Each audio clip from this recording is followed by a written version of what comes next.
बाकी फौजी भी तेजी से उठकर बंदूकों की तरफ दौड़े, लेकिन वहां तक पहुंचने से पहले ही सब एक एक करके गोलियों का निशाना बन गए। कुछ ही देर में वातावरण फिर से पहले जैसा शांत हो गया। जनाब, मुबारक हो, मिशन कामयाब हो गया।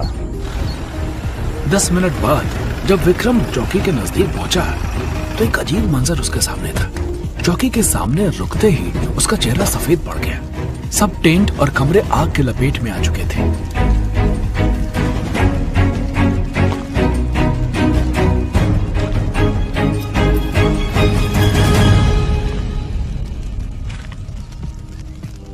अकेला खड़ा एक आदमी अचानक भरी आंखों से पहाड़ों की तरफ देख रहा था।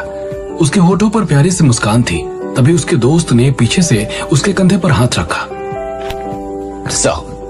सपने देख रहा है अविनाश? सपने तो कब से देख रहा था सर, अब उनके पूरे होने का वक्त आ गया। मेरी छुट्टी मंजूर होगी सर। अरे ये तो बढ़िया बात है। तेरी बीवी भी कब से इंतजार कर रही थी। सर शादी वाले दिन ही बुलावा आ गया था। ना बीवी से बात करने का मौका मिला, ना उसके आंसू पोंछने का। साफ साफ बोलना, ना पर जाने का मौका मिला और ना इस मनाने का। अब दिल के सारे अरमान पूरे कर लेना। 1 महीने की छुट्टी मिली अरुण सर, हनीमून तो बनता है। देश की सरहद पर ऊंचे पहाड़ों और घने जंगल से घिरी सेना की एक चौकी पर हमेशा की तरह हल्का फुल्का और खुशनुमा माहौल था।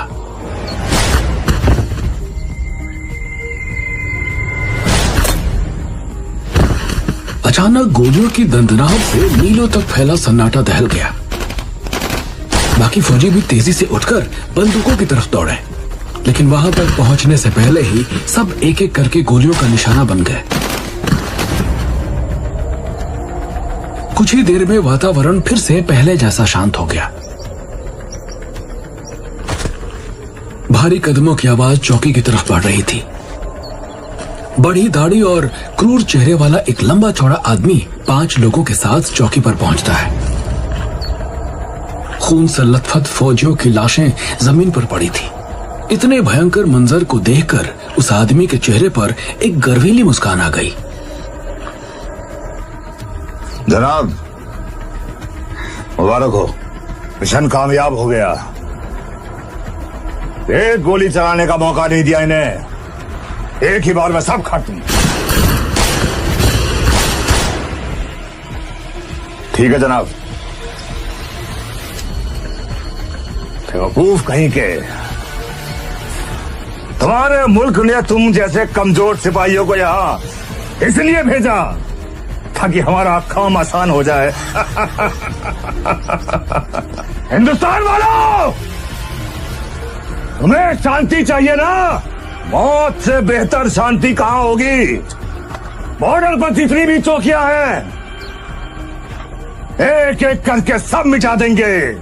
बहुत दिन दूर नहीं जब इस पूरे इलाके पर हमारा परचम लहराएगा और यह पूरा खूबसूरत इलाका हमारे मुल्क का हिस्सा होगा। तभी अंदर का मुआयना करने गया एक आदमी दौड़कर उसके पास आया। 10वां सैनिक कहाँ है? 10वां सैनिक कहाँ है? हमें खबर मिली थी कि यहाँ पर 10 सैनिक हैं।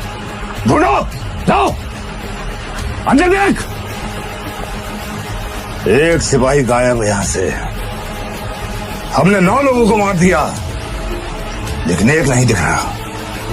नहीं नहीं, भागने का सवाल ही नहीं होता, हमने मौका ही नहीं दिया। जनाब, अगर आप कहें तो मैं उसके पीछे जाता हूँ। उसके पीछे जाकर देखें। नहीं, इस वक्त आगे जाने में खतरा है, हम उसे नहीं ढूंढेंगे। इस देश के सैनिकों को अच्छी तरह जानता हूँ मैं। अपनी जान से ज्यादा इन्हें अपने देश की मिट्टी और अपने साथियों की जान प्यारी होती है। देखना, वो 10वां सैनिक खुद तुम्हें ढूंढते हुए आएगा। अभी के लिए लौट जाओ, उसे जंगल में खत्म करना। ठीक है जनाब। सबकी बॉडी उठाकर रसोई घर में डाल दो, राख हो जाने दो। इन पड़ोसी मुल्क वालों को हमारी ताकत का अंदाजा लगना चाहिए।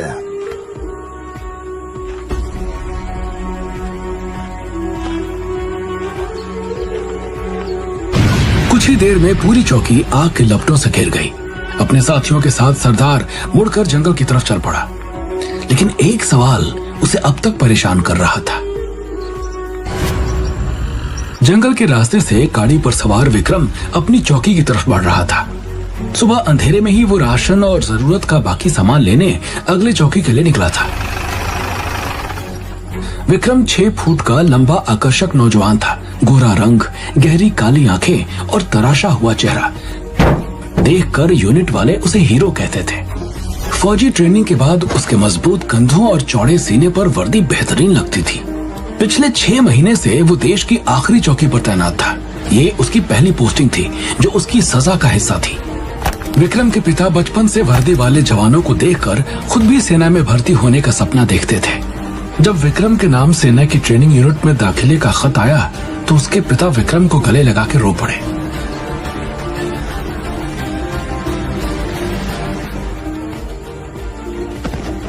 लेकिन ट्रेनिंग के दौरान धीरज नाम के एक फौजी के साथ विक्रम का झगड़ा हो गया, जिसकी वजह से उसे सजा के तौर पर इस पहाड़ी चौकी में भेज दिया गया। वैसे यहाँ कोई खास तकलीफ नहीं थी, सिवाय इसके कि 6 महीने में उसने एक बार भी गन नहीं छोड़ा था। एक असली फौजी होने का उसे अब तक कोई अनुभव नहीं मिला था। बिल्कुल बॉर्डर से लगी हुई ये जगह एक तरफ पथरीले सपाट पहाड़ों से घिरी थी और दूसरी तरफ बहुत घने जंगल से। इसलिए जंगल के किनारे बनी चौकी पर पिछले 30 सालों में कभी हमला नहीं हुआ था। लेकिन उसमें ऐसे जवान रहते थे जिन्हें किसी वजह से सजा दी गई हो या जो रिटायर होने वाले हों। इसलिए वो सभी दोस्तों की तरह हंसी मजाक करते हुए अपने दिन बिताते थे। विक्रम जानता था कि इस वक्त सभी बाहर बैठकर कैप्टन अरुण के गिटार का आनंद ले रहे होंगे। 2 दिन पहले की तरह शायद सब उन्हें छेड़ भी रहे होंगे। 2 दिन पहले का मंजर याद आते ही उसके चेहरे पर मुस्कान आ गई। मेजर रवि अपनी पत्नी और बेटे की तस्वीर निहार रहे थे जब कैप्टन अरुण गिटार पर एक प्यार भरी फिल्मी गीत की धुन बजा रहे थे। जी, ये गाना आप अपने लिए बजा रहे हैं या फिर मेजर साहब के लिए? सबके लिए सूबेदार साहब। आपको भी भाभी जी की याद आई है नहीं? आई तो सही। भाई हम अपनी बीवियों को प्यार भरे गीतों से नहीं, फोन पे मिली फटकार से हम उन्हें याद करते हैं। भाई मौज मस्ती तो आप लोगों की है। अच्छा बताओ, तुम्हारी मंदगेतर विशाखा ने कभी तुम्हें डांटा है, कभी गुस्सा किया है? एक बार हुई थी सर, क्योंकि महीनों से छुट्टी पर ही नहीं जा पाया था। चल उसको डांट नहीं बोलते, उसको प्यार की फटकार बोलते हैं। हमारी उम्र तक आते आते प्यार का रफू चक्कर हो जाता है, पता ही नहीं चलता। और रह जाती है गुर्राती हुई श्रीमती जी, चाहे वो फोन पे हो चाहे वो सामने हो। अरे देश की सेना के इतने बड़े अफसर जो किसी दुश्मन से नहीं डरते, अपनी बीवी की एक छोटी सी आवाज में चुप हो जाते। अब साहब जी, असली सरकार तो घरवाली की होती है। और एक बात कहे, देश की सत्ता तो आप अपने वोट से हर 5 साल के बाद बदल सकते हैं, लेकिन शादी के बाद घर पर हुकूमत तो परमानेंट बीवी का ही होता है और आप इसे बदल भी नहीं सकते। ये सारी बातें सुन के अब शादी का इरादा मत बदल लेना सर। महीनों की ड्यूटी के बाद जब बीवी का मुस्कुराता शर्माता चेहरा देखने को मिलता है ना, तो ऐसे लगता है जिंदगी में बाहर आ गया। अविनाश केंद्र का शायर कहीं कोने में बैठ के अपने बीवी के लिए कविताएं लिख। अब एक गलती के कारण यहाँ पोस्टिंग कर दी तो अपने अंदर की फौजी की जगह अपने अंदर की शायर को जगह दी। सर क्या बाकी पोस्ट पे ऐसा नहीं होता? मतलब वहाँ क्या हमेशा लड़ाइयाँ होती रहती हैं?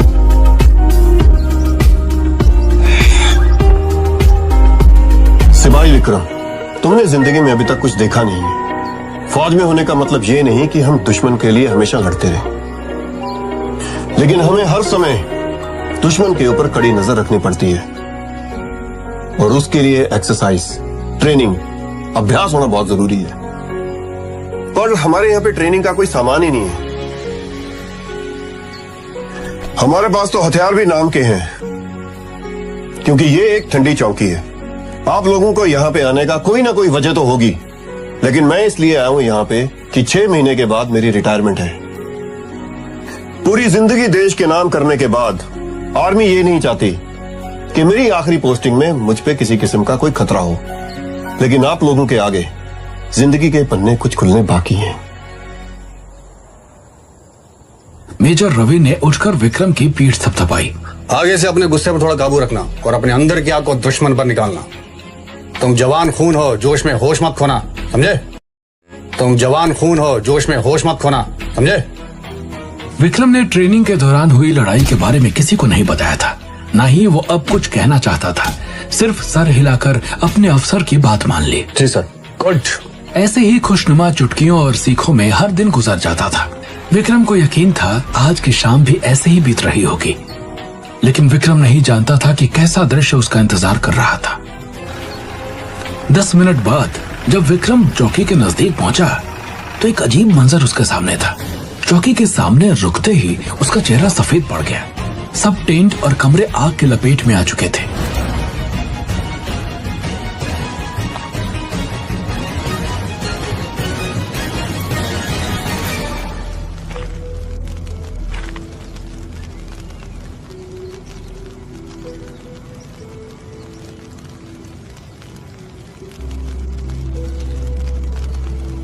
विक्रम की आवाज कांपने लगी। हिम्मत करके वो आगे बढ़ा। अंदर जलती हुई 9 लाशें थी। चौकी के सब अफसर और जवान अपने हथियार यहीं रखते थे, क्योंकि इस चौकी पर कोई खतरा नहीं था।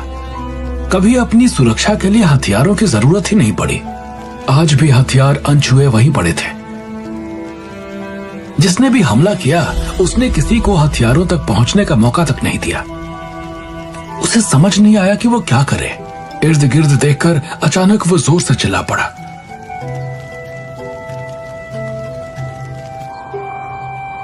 उसकी दिल दहला देने वाली चीख पहाड़ों में गूंज गई। धुंधली आंखों से उसने ऊंचे पहाड़ों को देखा और जोर से चिल्ला पड़ा। तुमने दुश्मनों को रोका क्यों नहीं? तुम तो हमारे देश के पहरेदार थे ना? फिर आज मेरे साथियों को क्यों नहीं बचा पाए तुम सब?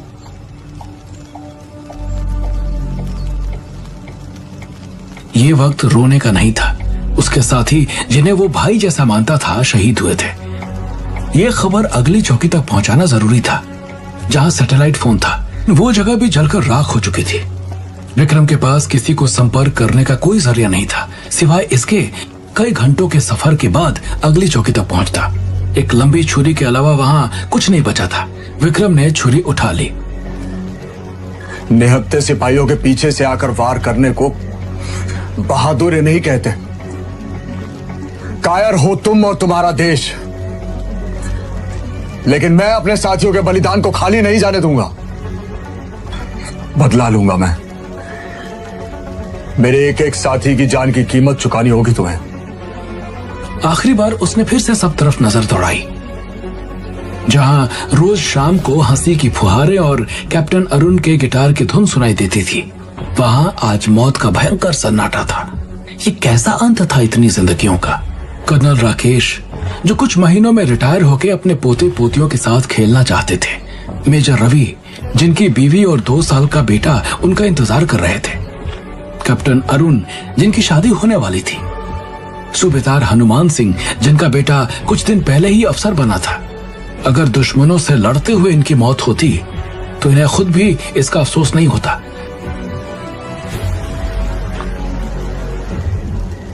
विक्रम का खून खौल उठा।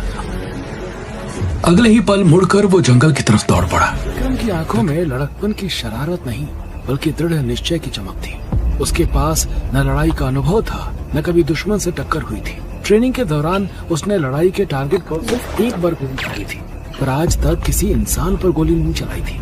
फिर भी बिना किसी डर के विक्रम तेजी से जंगल की ओर जा रहा था। अचानक एक तेज धमाके की आवाज हुई। विक्रम ठिठक कर वहीं रुक गया। उसने मुड़कर चौकी की तरफ देखा। चौकी के स्टोर में कुछ ग्रेनेड थे।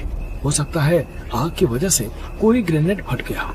लेकिन कुछ ही मिनट बाद जब एक और धमाका हुआ तो विक्रम को यकीन हो गया कि ये आवाज चौकी से नहीं, बल्कि आगे जंगल से आई है। इसका मतलब उसके साथियों के हत्यारे जंगल में मौजूद थे। उसकी नजर जमीन पर पड़े 2 खाली बुलेट्स पर गई। विक्रम सोच में पड़ गया। अचानक उसका चेहरा चमक उठा। अपनी ट्रेनिंग के दौरान विक्रम को सीक्रेट कमांडो फोर्स के बारे में पता चला था। उनकी ट्रेनिंग काफी लंबे टाइम की होती थी और सबसे काबिल और बहादुर सिपाहियों को ही उस ट्रेनिंग का हिस्सा बनने का मौका मिलता था। विक्रम उस मौके के लिए जी तोड़ कोशिश कर रहा था। ट्रेनिंग कैंप में धीरज नाम का एक सिपाही था, जो शायद किसी बड़े अफसर के परिवार से था। धीरज की कुछ हरकतों के कारण एक दिन विक्रम ने उसे बहुत मारा। उसी दिन कैंप के कमांडर ने विक्रम की ट्रेनिंग खत्म होने से पहले ही उसे इस बॉर्डर की चौकी पर रिपोर्ट करने का ऑर्डर सुना दिया। इस तरह स्पेशल कमांडो फोर्स का सपना विक्रम के लिए सपना ही बन के रह गया। आज जंगल में इस कमांडो फोर्स के होने की संभावना ने विक्रम को नई ऊर्जा से भर दिया। घने जंगल में वो बिना किसी डर के दाखिल हो गया, इसलिए विक्रम को एहसास हो गया कि थोड़ी ही दूर पर कुछ लोग मौजूद हैं। सांस रोके वो एक पेड़ की आड़ में खड़ा होकर किसी के आने का इंतजार करने लगा। तभी गोलियां चलने की आवाज आई। उसने ध्यान से देखा तो समझ आया कि घास और पत्तों से ढका हुआ एक खास किस्म का यूनिफॉर्म पहने ये आदमी गिरने से पहले उसके बहुत करीब खड़े थे।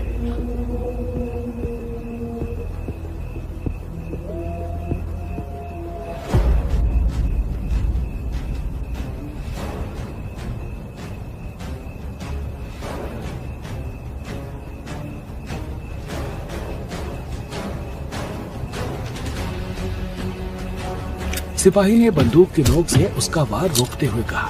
विक्रम ने चौंक कर सिपाही की तरफ देखा। तुम्हें लगता है तुम्हारी छुरी मेरी गन से ज्यादा तेज है? सर पर बुलेट प्रूफ हेलमेट था और हाथों में आधुनिक बंदूक। मैं भी इंडियन आर्मी का जवान हूँ। सर्विस नंबर, यूनिट नेम और कौन सी चौकी? पहाड़ वाली बॉर्डर की चौकी, विक्रम सिंह चौहान, सिपाही। उसके चेहरे पर काला पेंट लगा हुआ था।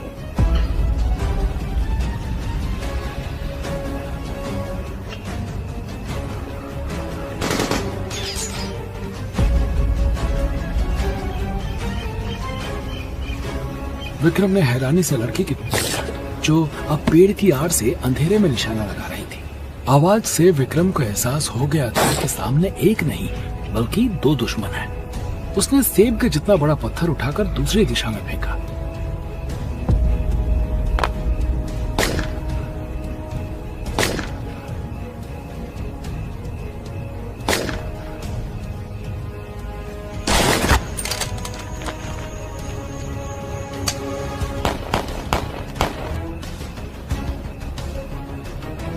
विक्रम जब पेड़ की आड़ से बाहर निकला तो उसने देखा लड़की की कमर से खून बह रहा था। विक्रम ने खून से रंगी उसकी जैकेट की तरफ इशारा किया। विक्रम ने गिरे हुए आदमी का बैग उठाकर खोला। मैम, आपको चोट लगी है? ज्यादा कुछ नहीं हुआ, बस गोली छू के निकल गई है। मैं भी फर्स्ट एड किट मेरे पास से मिली है। फर्स्ट एड किट तो मेरे पास भी है, और अगर तुम फौजी हो तो तुम्हारे पास भी होनी चाहिए, या फिर तुम झूठ बोल रहे हो।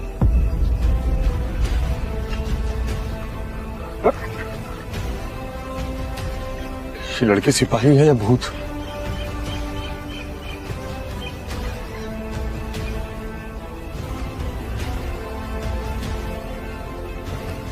काफी दूर निकलने के बाद लड़की अचानक रुक गई और बोली, ये जगह दुश्मन के रडार के पहुंच से बाहर है, वो यहाँ पे नहीं आ सकते। हम कुछ वक्त यहाँ आराम करते हैं और फिर जंगल की तरफ निकलते हैं। विक्रम ने देखा वहाँ एक छोटा सा तालाब था। उसके किनारे बैठकर लड़की ने अपनी जैकेट उतारी और फिर कंधे पर लटका भारी बैग उठाकर नीचे रखा। देख क्या रहे हो? शर्म नहीं आ रही? सॉरी मैम, वो मैं सिर्फ आपकी चोट के लिए परेशान था। तब विक्रम को एहसास हुआ कि चोट उसकी कमर पर थी और इस तरह देखना गलत था। मैम, वैसे मेरा नाम सिपाही विक्रम सिंह है, आपका? हम यहाँ जान पहचान बनाने नहीं आए। मुझे नहीं पता तुम कौन से मिशन के लिए यहाँ हो, लेकिन जो भी हो उसे सावधानी से पूरा करना। देश के लिए मरने वाले तो बहुत है, लेकिन जिंदा रहकर दुश्मनों का सामना करने वाले बहुत कम है, और वो ज्यादा जरूरी है। विक्रम ने अपने यूनिट का नाम और चौकी पर हुए हादसे के बारे में उसे बताया। लड़की चौंक गई। तुमने इस बात की खबर रेजिमेंट ऑफिस तक पहुंचाई या नहीं? पहुंचाना चाहता था, लेकिन सैटेलाइट फोन भी जल गया था। कोई और जरिया था ही नहीं खबर पहुंचाने का। मेरे साथियों के बलिदान के बारे में किसी को नहीं मालूम, और इतना समय नहीं था कि मैं दूसरी चौकी में जाकर सब कुछ बताता। मुझे लगा दुश्मन आसपास ही कहीं छुपा हुआ है, इसलिए मैं दुश्मनों को पकड़ने के लिए जंगल में आया। इस छुरी के सहारे तुम दुश्मनों को मारने के लिए जंगल आ गए? तुम दुश्मन को मारने आए हो या गिलहरी का शिकार करने? कैसे फौजी हो जो गन चलाने भी नहीं आती? कभी वक्त मिला नहीं, सीखने की कोशिश भी बहुत की, लेकिन जिस पोस्ट पे गए वो ठंडी पोस्ट थी, तो हथियार थे भी नहीं और चलाना भी नहीं जानते थे लोग, और जो जानते थे उन्होंने सिखाया नहीं। अगले 1 घंटे में लड़की ने विक्रम को अपनी गन के बारे में और उसे निशाना साधने का तरीका बताया। वहाँ गोली चलाना खतरनाक हो सकता था क्योंकि इससे दुश्मन को उनकी पोजीशन का पता चल जाता।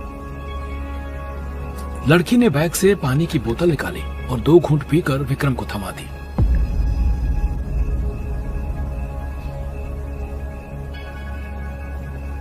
पानी पीकर विक्रम को एहसास हुआ कि उसने पिछले 12 घंटे से कुछ खाया पिया नहीं था। लड़की ने जैसे उसकी मन की बात समझ ली और बैग से एक बिस्किट का पैकेट निकाला। ये खास तरीके का बिस्किट है, मिशन पे जाने वाले फौजियों के लिए बनाया जाता है। ये एक बिस्किट में एक वक्त के खाने की ताकत और विटामिन होते हैं। खुद एक बिस्किट खाकर लड़की ने विक्रम को 2 बिस्किट दिए।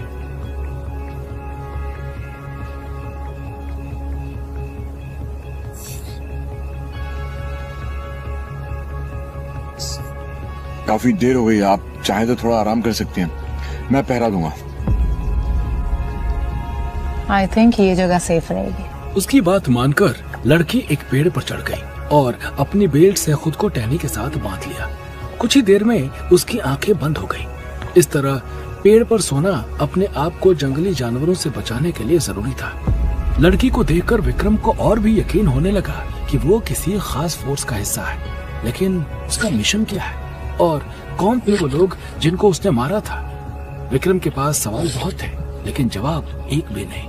एक लंबी सांस लेकर वो पेड़ के सहारे खड़ा हो गया। अपने दादा से उसने नींद पर काबू पाने का तरीका बचपन में सीखा था।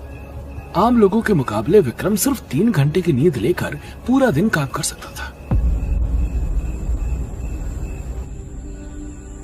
जैसे ही सुबह का उजाला होने का एहसास हुआ, लड़की उठ गई। लेकिन जब उसने बेल्ट खोलने की कोशिश की तो उसके चोट से खून निकलने लगा।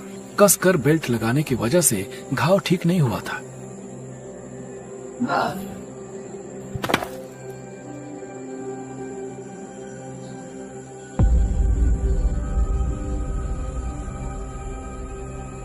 उसकी शर्ट पर खून के ताजा निशान देखकर विक्रम ने उसे रुकने को कहा और दौड़कर कुछ देर ढूंढने के बाद उसे वो पौधे मिल गए जिनकी उसे तलाश थी।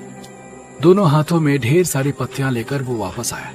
पूरी ताकत से पत्तियों को मसलते हुए उसने कहा, प्लीज अपनी शर्ट उठाइए। लड़की ने गुस्से में उसकी तरफ देखा। विक्रम ने उसकी आंखों में आंखें डालकर बिना डरे पूछा, अगर मेरी जगह कोई डॉक्टर होता तो आप इतना गुस्सा करती? थोड़ी देर के लिए समझ लीजिए मैं ही डॉक्टर हूँ, प्लीज। अब आप चाहें तो पट्टी बांध सकती हैं, वैसे नहीं भी बांधेंगी तो थोड़ी देर में खून रुक जाएगा। तुम्हें ये सब कहाँ से पता?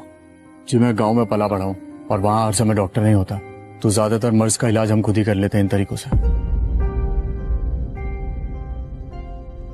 लड़की ने बैग से एक छोटा सा फोन जैसा उपकरण निकाला और उसे ऑन किया। विक्रम ने झांक कर देखा तो काली स्क्रीन पर सिर्फ 3 लाल रंग की बिंदु नजर आ रहे थे।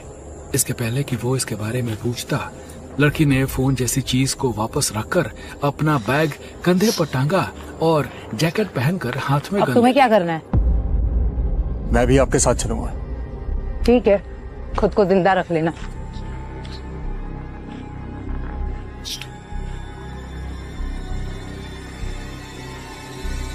कुछ ही देर में वो जंगल के दूसरे हिस्से में थे। विक्रम को चुप रहने का इशारा करके लड़की धीरे धीरे आगे बढ़ने लगी।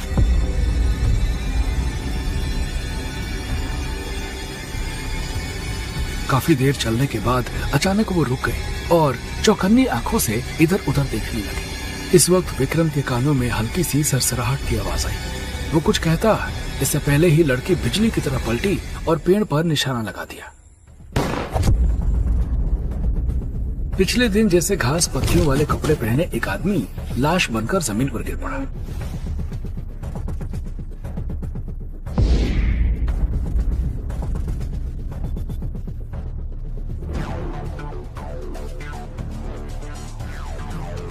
विक्रम ने लपक कर उसकी गन उठा ली।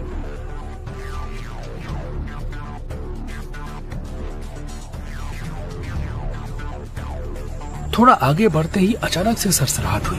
गोली विक्रम के सर के बिल्कुल नजदीक से गुजरी। झटके से वो जमीन पर गिर पड़ा। गिरते ही उसने लड़की को पैर से गिरा दिया। हवा से होकर एक और गोली गुजर गई। दोनों फौरन एक पेड़ की आड़ में छुप गए। लड़की ने चारों तरफ घूम कर देखा, लेकिन कोई और आहट सुनाई नहीं थी, पर दोनों को एहसास था कि दुश्मन उनके बहुत करीब है।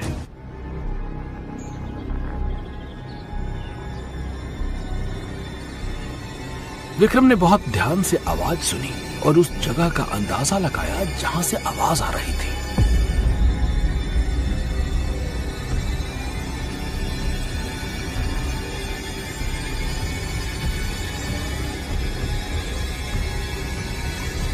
इससे पहले कि दुश्मन की तरफ से कोई हरकत होती, विक्रम एक पेड़ पर चढ़ गया।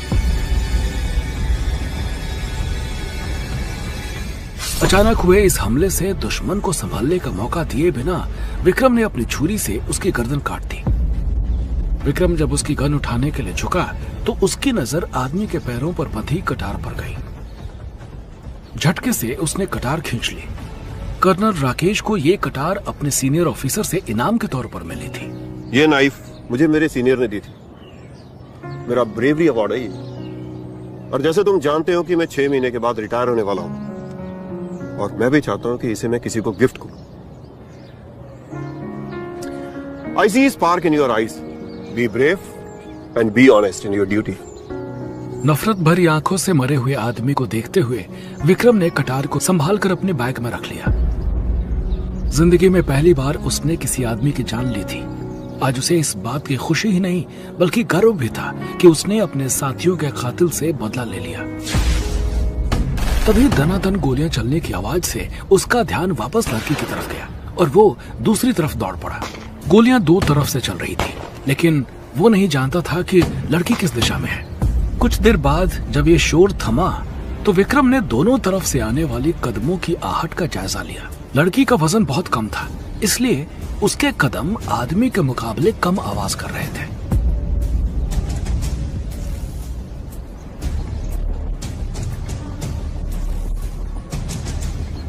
तुम इधर क्यों आए हो? मैं उधर संभाल लूंगी, तुम जाके दूसरी जगह संभालो। गो। मैंने उसे खत्म कर दिया। दुश्मन को मारकर दुखी होने वाला कभी फौजी नहीं बन सकता। विक्रम की आंखों में अपने साथियों के लिए दर्द उभर आया। ये दुख दुश्मनों के लिए नहीं है मैम, मेरे अपने साथियों के लिए। विक्रम ने हिकारत संजीदगी से कहा और लड़की को कटार के बारे में बताया। कर्नल राकेश। अगर ये तुम्हारा दुश्मन था तो इसका मतलब ये है कि यहाँ पे और भी दुश्मन हो सकते हैं। अब स्क्रीन पर केवल एक लाल बिंदु नजर आ रहा था। लड़की हैरत में पड़ गई। पर ये कैसे पॉसिबल है? मेरी इंफॉर्मेशन के मुताबिक तो यहाँ पे दोनों पेड़ की आड़ में छुपकर सांस रोके इंतजार करने लगे, लेकिन उधर से कोई हरकत नहीं हुई। लगता है आपका निशाना सही जगह पर लगा है। हो सकता है कि वो भी छुप के हमारा इंतजार कर रहे हो। आपके पास हैंड ग्रेनेड है? लड़की समझ गई कि वो क्या कहना चाहता था, लेकिन खुद फेंकने की बजाय उसने ग्रेनेड विक्रम को थमा दिया। पिन निकालकर विक्रम ने ग्रेनेड दूसरी तरफ फेंका, तेजी से उल्टी दिशा में भागने लगा। कुछ ही सेकंड बाद उनके पीछे एक तेज धमाका हुआ। दोनों ने जमीन पर कूदकर हाथों से अपना सर ढक लिया। कुछ देर बाद वो धीरे से उठकर बैठे और पीछे की तरफ देखने लगे। अगर दुश्मन लड़की की गोली से नहीं मरा था तो ग्रेनेड से उसका खात्मा जरूर हो गया होगा। लगता है अब हमारा काम यहाँ पे खत्म हुआ, हमें निकलना चाहिए। लेकिन करिश्मा जैसे ही उठने लगी उसके मुंह से एक घुटी हुई चीख निकली और वो वापस गिर पड़ी। विक्रम ने देखा उसके पैर पर घुटने से ऊपर एक नुकीली टहनी का टुकड़ा गड़ा हुआ था। बिना घबराए करिश्मा ने खींचकर उस टुकड़े को अपने पैर से निकाल दिया। घाव से तेजी से खून बहने लगा। करिश्मा ने अपने बैग से इस कपड़ा निकाला और कसकर पैर पर बांध लिया।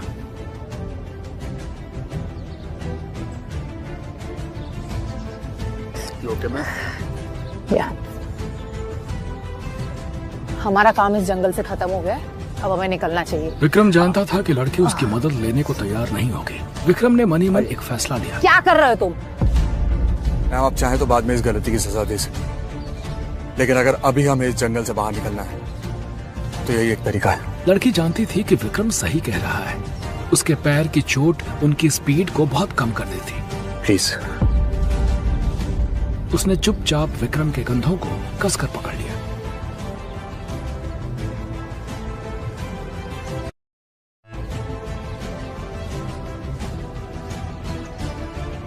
काफी देर दौड़ने के बाद वो उसी तालाब के पास आ पहुंचे जहां पिछली रात को उन्होंने आराम किया था।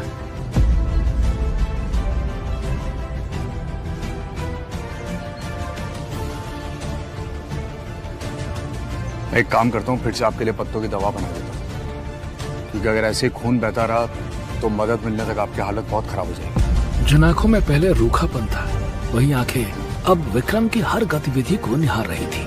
इतनी दूर तक उसे उठाकर दौड़ने के बाद भी विक्रम की सांस फूली हुई नहीं थी। वो सिर्फ बहादुर ही नहीं बल्कि ताकतवर भी था। बस उसे सही मार्गदर्शन की जरूरत थी। क्या तुम मेरे लिए पानी ला सकते हैं? पानी भरकर विक्रम उसके पास लेकर आया।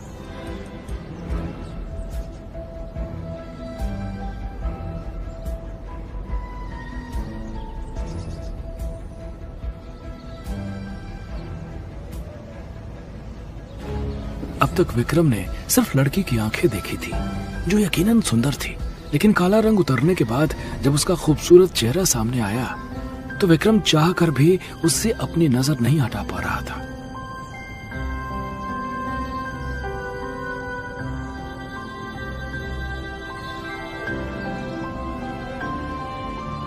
खूबसूरत हूँ? उसमें खोए हुए विक्रम ने बिना सोचे जवाब दिया। बहुत। लड़की जोर से हंस पड़ी। विक्रम जैसे नींद से जागा।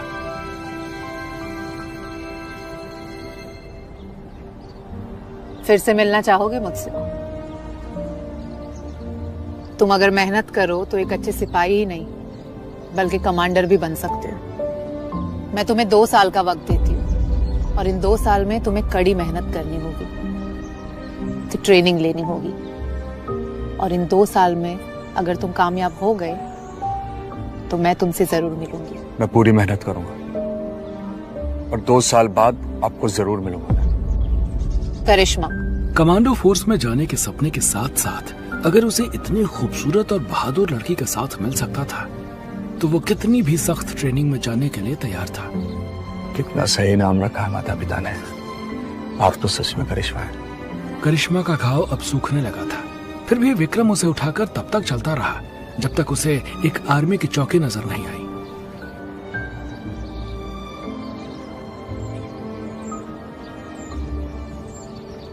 उनके धूल मिट्टी और खून से सने कपड़े और चेहरे देखकर सब सैनिकों ने उन पर बंदूक तान ली।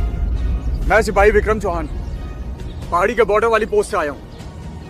हम दोनों एक हादसे में फंस गए थे। मैडम को उनकी पोस्ट पर जाना है। प्लीज बैरिकेड खोलिए। सैनिकों ने दोनों को अंदर जाने का रास्ता दे दिया, लेकिन सबकी चौकन्नी नजरें अब भी उन पर थी।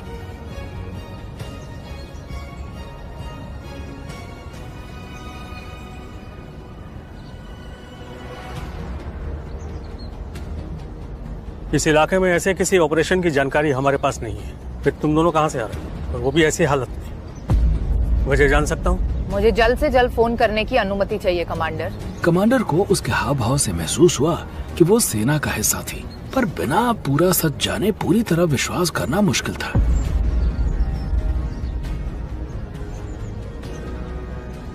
काम हो गया है। इतना कहकर उसने मुड़कर कमांडर को फोन वापस कर दिया। तुम्हें डॉक्टर की जरूरत है। यहाँ से 1 घंटे की दूरी पे एक फौजी हॉस्पिटल है, तुम वहाँ जाकर। इतना टाइम नहीं मेरे पास। कमांडर ने ध्यान से अपने सामने खड़े उन 2 लोगों को देखा और सोचने लगा। बॉर्डर के नजदीक चौकी होने के कारण कभी कभी सीक्रेट मिशन पर भेजे गए कमांडोज उनकी चौकी से गुजरते थे, लेकिन एक घायल लड़की और पहाड़ी के ऊपर वाली पुरानी और कमजोर चौकी के सैनिक को एक साथ किस मिशन पर भेजा जा सकता है? आधा घंटा भी नहीं बीता था कि एक हेलीकॉप्टर चौकी के ऊपर मंडराने के बाद नीचे उतरा। कमांडर को यह देखकर बेहद आश्चर्य हुआ कि उसमें से बाहर आने वाला व्यक्ति जनरल बख्शी था। जनरल बख्शी को देखते ही कमांडर ने कड़क सैल्यूट मारा। जनरल बख्शी ने करिश्मा को देखकर हल्का सा मुस्कुराया। बिना किसी से कुछ कहे वो मुड़कर वापस हेलीकॉप्टर की तरफ चल पड़े। करिश्मा भी उनके साथ हेलीकॉप्टर में सवार हो गई। नजरों से ओझल होते हेलीकॉप्टर को देखकर विक्रम का दिल बैठ गया। वो नहीं जानता था कि अब वो करिश्मा से दोबारा कब मिल पाएगा। करिश्मा ने अपने मिशन के बारे में जनरल बख्शी को पूरी जानकारी दी, साथ ही विक्रम के बारे में बताया। पुरानी चौकी पर हुए भयानक और निर्मम हमले के बारे में सुनते ही जनरल बख्शी चौकन्ने हो गए। जनरल बख्शी की रिपोर्ट मिलते ही हेडक्वार्टर में हलचल मच गई। एक पूरी की पूरी चौकी राख कर देना और वहां तैनात सभी सैनिकों को मार डालना दुश्मन की एक घिनौनी हरकत थी। हेडक्वार्टर से जब ये खबर स्पेशल ब्यूरो को दी गई तो वहां के चीफ रमन कुमार ने एक मीटिंग बुलाई। मीटिंग में उनके अलावा 3 लोग थे। सभी फौजी शहीद हो गए। इसका मतलब ये रास्ता छुप कर हथियार लाने वाले ही नहीं, दुश्मन देश की सेना भी जान गई है। हमारे एजेंट ने पहला मिशन इस इलाके में पूरा किया। मिशन के कामयाब होने की खुशी से ज्यादा हमें दुख इस बात का है कि बॉर्डर के पास की चौकी को जला दिया गया। ये है सिपाही विक्रम चौहान, बॉर्डर पोस्ट का सिपाही। मरने वालों में कम से कम एक पोस्ट के हमले में शामिल था। विक्रम ने उसकी पहचान कर ली। इसी टीम के एक मिशन के लिए करिश्मा को कुछ दिन पहले बॉर्डर के जंगल में भेजा गया था। अंदर की खबर थी कि जंगल के रास्ते बॉर्डर पार से हथियार खरीदने कुछ आने वाले हैं। बॉर्डर की एक चौकी से जब करिश्मा का फोन आया तो रमन कुमार ने मेजर बख्शी को उसके सही सलामत लौटने की खबर दी थी। अपनी काबिल अफसर को लेने खुद मेजर बख्शी बॉर्डर पहुंच गए थे। करिश्मा ने जब उन्हें विक्रम की बहादुरी के बारे में बताया तो उन्होंने विक्रम के बारे में जानकारी हासिल की और एक अहम फैसला लिया। मेजर बख्शी ने विक्रम को लेकर क्या फैसला किया? क्या विक्रम अपने सपने को पूरा कर पाएगा? तो दोस्तों, आगे की कहानी जानने के लिए देखें अगला एपिसोड सिर्फ पॉकेट एफएम के यूट्यूब चैनल पर, और कमांडर विक्रम चौहान के सारे एपिसोड्स को सुनने के लिए डिस्क्रिप्शन में दी लिंक से डाउनलोड करें पॉकेट एफएम ऐप। ड्राइवर ने हसरत भरी आवाज में कहा, क्या मैं आपसे एक बात कह सकता हूँ सर? आप जब यहाँ आए थे तो मैं यहाँ सीनियर था, लेकिन 3 दिन में आपने ऐसा क्या किया जो आपको इतनी बड़ी प्रमोशन मिल गई? विक्रम ने मुस्कुराकर जवाब दिया, बस किस्मत समझ लीजिए मेरी। आया तो मैं भी यहाँ पर था ऑफिसर बनने, लेकिन एक आम आदमी के लिए यहाँ का सफर बहुत मुश्किल होगा। आपकी किस्मत बहुत अच्छी है सर। Thank you. क्या आपके फोन से कॉल मिला सकता हूँ? जरूर। हेलो। हेलो विक्रम, कैसा है तू बेटा? वहाँ सब ठीक है ना? मैं अच्छा हूँ, आप कैसे? अरे बेटा अच्छे से रहना, हाँ, और अपने ऑफिसर्स की सारी बात मानना। हाँ बेटा, वो ट्रेनिंग तेरी थोड़ी पूरी नहीं हो पाई, उसका दुख मत मनाना। हाँ, एक फौज में सिपाही बनना भी बड़ी बात होती है बेटा। बाबा, आपको एक खुशखबरी देनी थी। क्या? आपके बेटे को फौज से मेडल मिला है और साथ ही साथ प्रमोशन भी दे दिया गया। सच बोल रहा है ना? मजाक नहीं कर रहा हूँ बाबा, सच में। अब आप सिपाही विक्रम चौहान से नहीं, लेफ्टिनेंट विक्रम चौहान से बात कर रहे हैं। लेफ्टिनेंट? जी बाबा।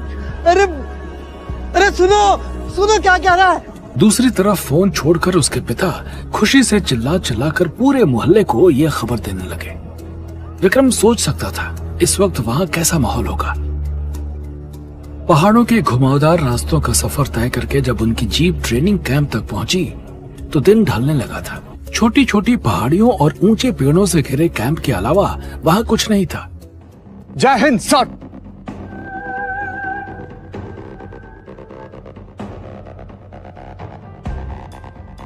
रिश्तेदारी का फायदा उठाकर आए। ये सभी कड़ी मेहनत करके इतने काबिल हुए हैं कि इस ट्रेनिंग का हिस्सा बन सके। अपने अपने कैंप के बेहतरीन कैडेट्स हैं, कितने कंपटीशन पास करके यहां आए हैं।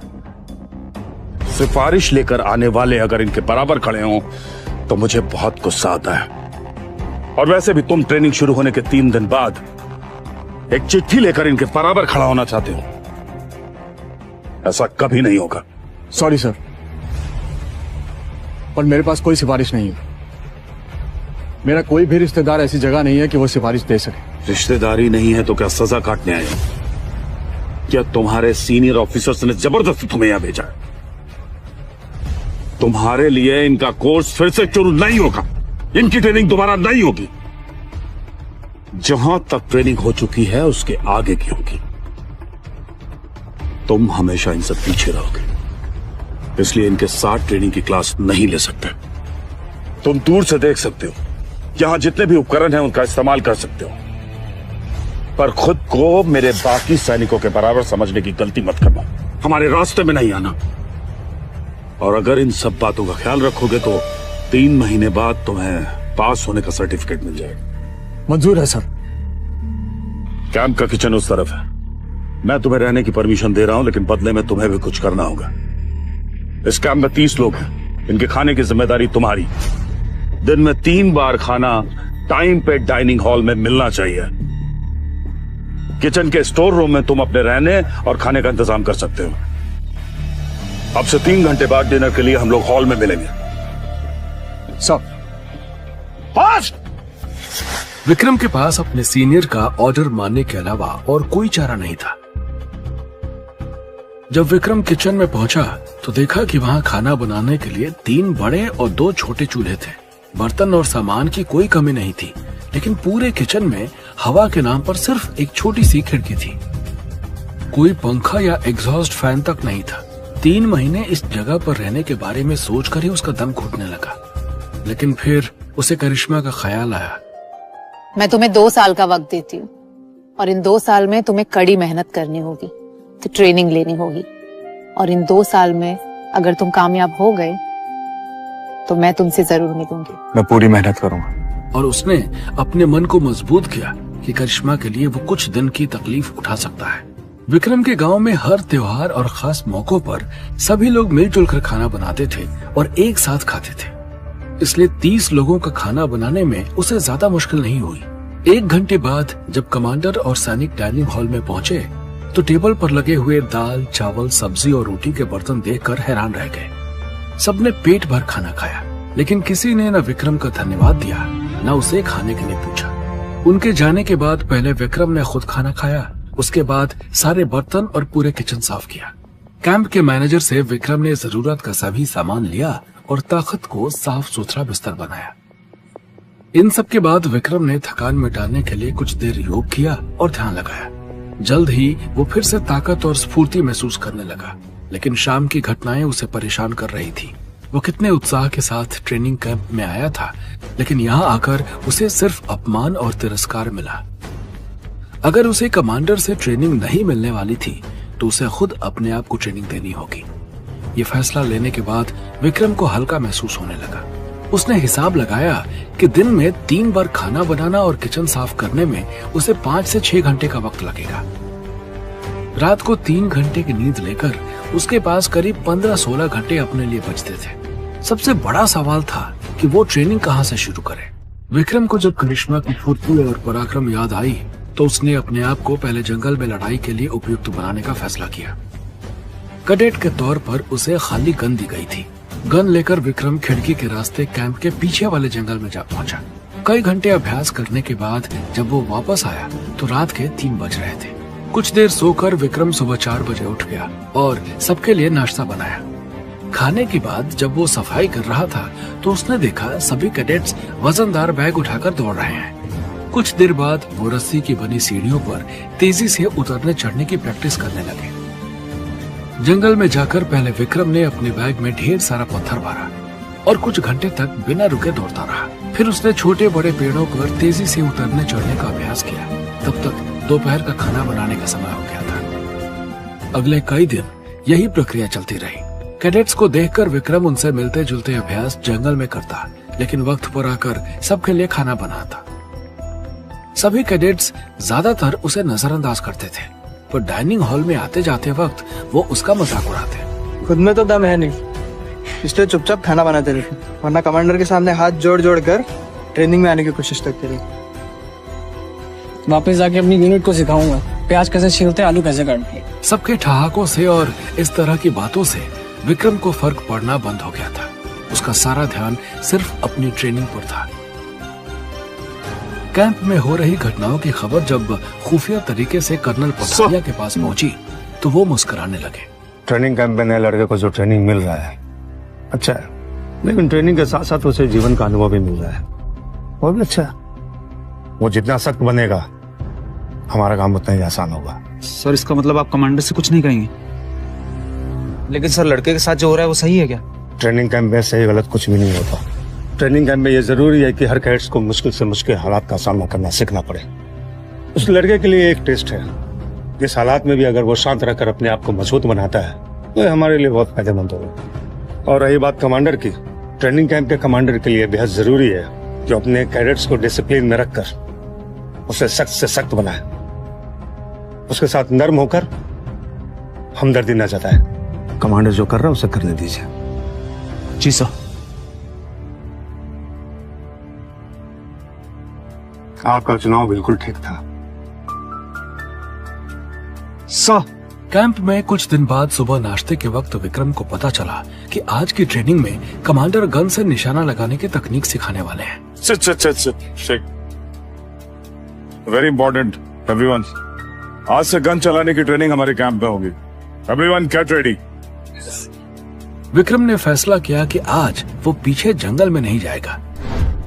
जब सभी कैडेट्स मैदान में इकट्ठे हो गए तो कमांडर ने उन्हें अपनी गन हाथ में लेने के लिए कहा। सबसे दूर एक कोने में विक्रम भी अपनी गन थाम के ध्यान से कमांडर की बात सुन रहा था। कुछ देर बाद उसको महसूस हुआ कि कोई उसे घूर रहा है। झटके से विक्रम ने चेहरा कैडेट्स की तरफ घुमाया।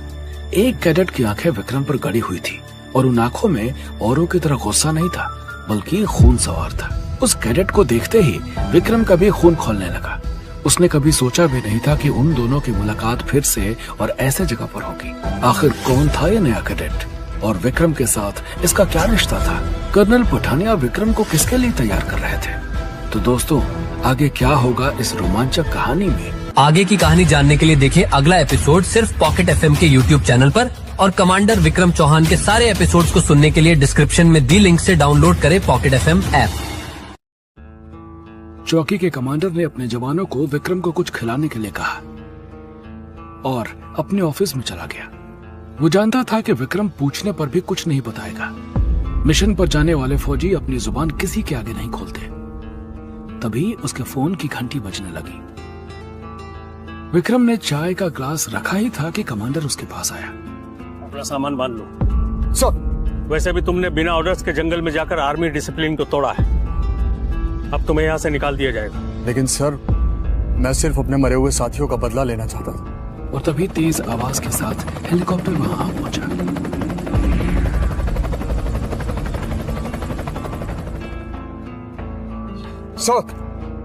सर, सब ठीक है ना? सिपाही विक्रम, आपको हमारे साथ चलना होगा। ऊपर से ऑर्डर है। Yes sir. विक्रम के लिए हेलीकॉप्टर में बैठने का ये पहला अनुभव था।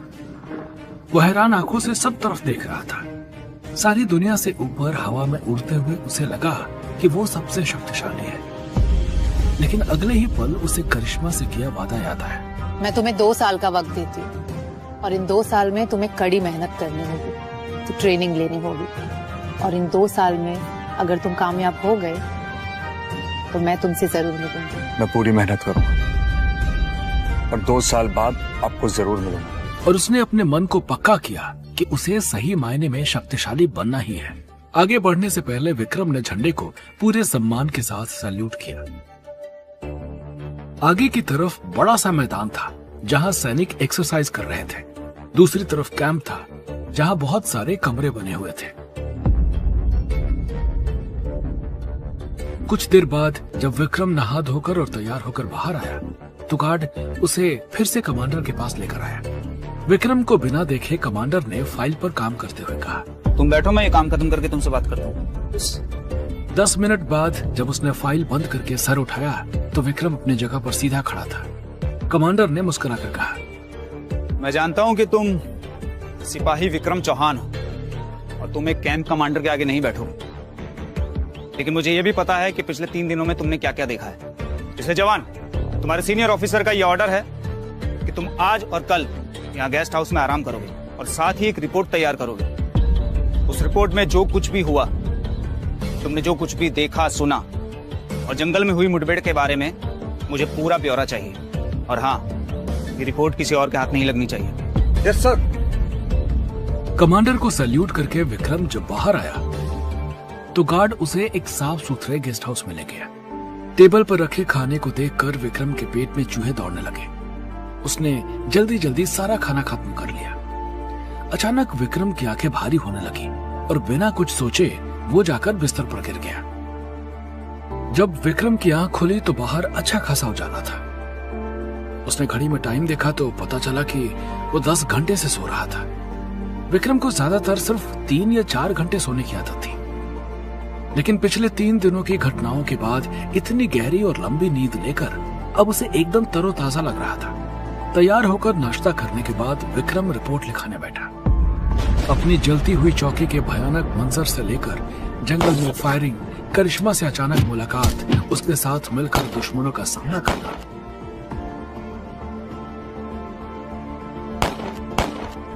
छुरी से अपने साथियों के कातिल की जान लेना।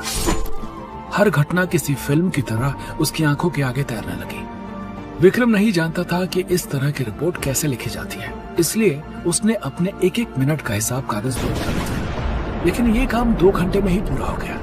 रिपोर्ट को संभाल कर दराज में रखकर वो बाहर आ गया। मैदान में अभी भी सैनिकों की ट्रेनिंग चल रही थी।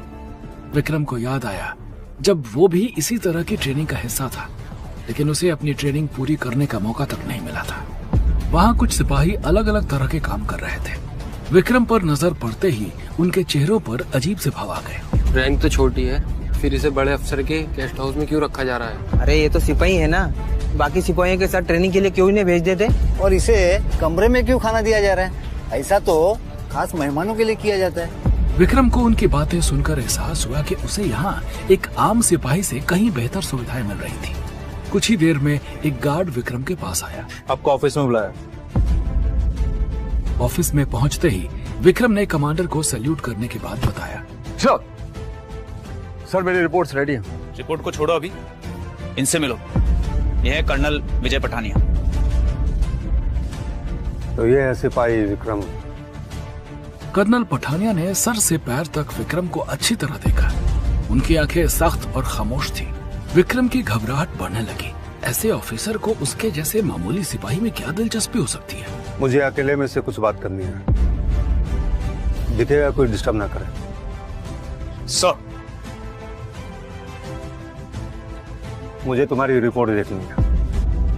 सर, थोड़ी ही देर में कर्नल पठानिया विक्रम की रिपोर्ट पढ़ रहे थे। बहुत ध्यान से सब कुछ पढ़ने के बाद उन्होंने कागज एक तरफ रखे और विक्रम को देखा। विक्रम चौहान, मैं तुमसे कुछ सवाल पूछना चाहता हूँ और जवाब में सिर्फ तुम सच बोलोगे। ये सुनकर विक्रम का डर और बढ़ गया। एक सिपाही के तौर पे क्या बोलना और क्या नहीं, ये तुम तय नहीं करोगे। पहली बार तुम्हारे मन में जो बात आए वही बताना है तुम्हें। सिपाही विक्रम चौहान। जी सर। मेरे सवालों का जवाब दोगे तुम? Yes sir. अकेले जंगल में जाकर दुश्मन से लड़ने का उसका फैसला शायद सीनियर ऑफिसर की नजर में गलत था, और अब इस गलत फैसले का परिणाम उसे भुगतना पड़ेगा। जब तुमने जली हुई चौकी और अपने साथी सिपाहियों के लाश के मंजर को देखा तो पहली बार तुम्हारे दिल ने क्या कहा? निहत्थे सिपाहियों के पीछे से आकर वार करने को बहादुरी नहीं कहते, लेकिन मैं अपने साथियों के बलिदान को खाली नहीं जाने दूंगा। बदला लूंगा मैं। मेरे एक एक साथी की जान की कीमत चुकानी होगी तुम्हें। मेरा दिल और दिमाग दोनों कुछ सोचने समझने की हालत में नहीं थे सर। मैंने वहां अपने साथियों की मौत का मंजर देखा सर। उस वक्त मेरे लिए सबसे जरूरी था दुश्मन को ढूंढना और मौत के घाट उतार देना। इसके अलावा मैं और कुछ भी सोच समझ नहीं पा रहा था सर। पठानिया ने अगला सवाल पूछा। क्या तुम्हें पक्का यकीन था कि तुम ऐसा कर पाओगे? एक फौजी होने के नाते उसे अपने आप पर पूरा विश्वास होना चाहिए था, लेकिन विक्रम ने सच बता दिया। सर 50% यकीन था सर। तुम समझ रहे हो कि तुम क्या कह रहे हो? दुश्मन पे हमला बोलने से पहले अपने ऊपर 50% का भरोसा एक नया सिपाही ऐसा सोच भी नहीं सकता। विक्रम का दिल बैठ गया।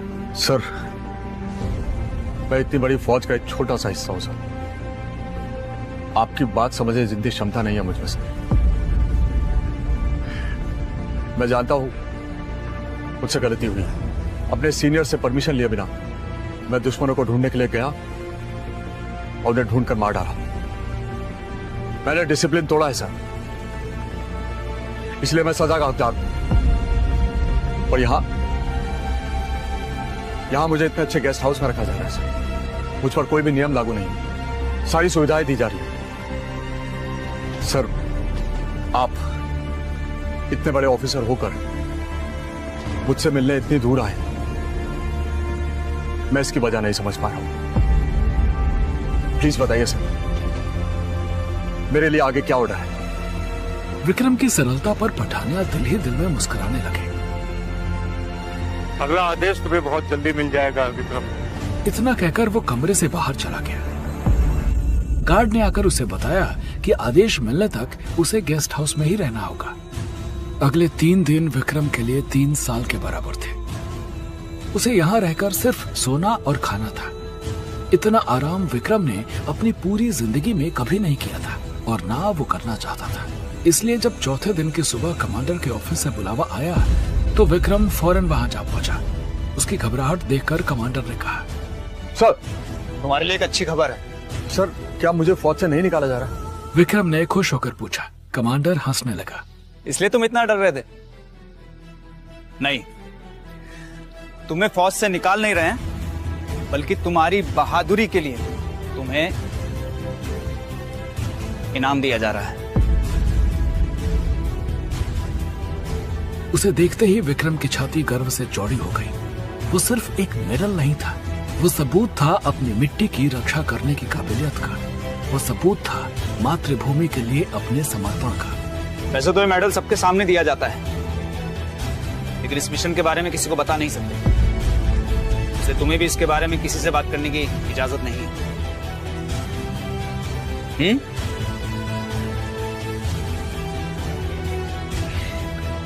सर, मैं बात करता हूँ सर।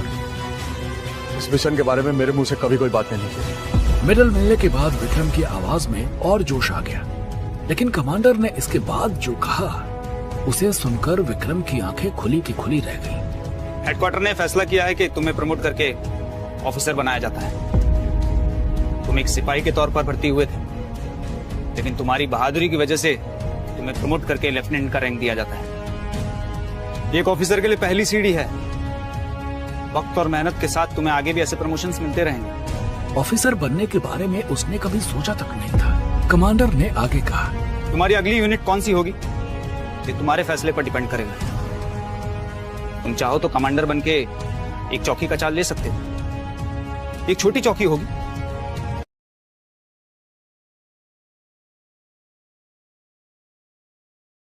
बनाया जाता है। तुम एक सिपाही के तौर पर भर्ती हुए थे, लेकिन तुम्हारी बहादुरी की वजह से तुम्हें प्रमोट करके लेफ्टिनेंट का रैंक दिया जाता है। एक ऑफिसर के लिए पहली सीढ़ी है। वक्त और मेहनत के साथ तुम्हें आगे भी ऐसे प्रमोशंस मिलते रहेंगे। ऑफिसर बनने के बारे में उसने कभी सोचा तक नहीं था। कमांडर ने आगे कहा, तुम्हारी अगली यूनिट कौन सी होगी ये तुम्हारे फैसले पर डिपेंड करेगा। तुम चाहो तो कमांडर बनके एक चौकी का चार्ज ले सकते हो। एक छोटी चौकी होगी, लेकिन वहां पर सबसे सीनियर तुम रहोगे। या फिर दूसरा ऑप्शन है ट्रेनिंग। तुम्हारी पहली ट्रेनिंग अधूरी रह गई थी, तुम चाहो तो कमांडो ट्रेनिंग के पहले पड़ाव के लिए जा सकते। विक्रम को ऐसा लगा जैसे साक्षात भगवान उसके सामने खड़े हैं। बिना एक भी पल गंवाए उसने फैसला कर लिया। सर, मैं अपनी ट्रेनिंग पूरी करना।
Oh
Oh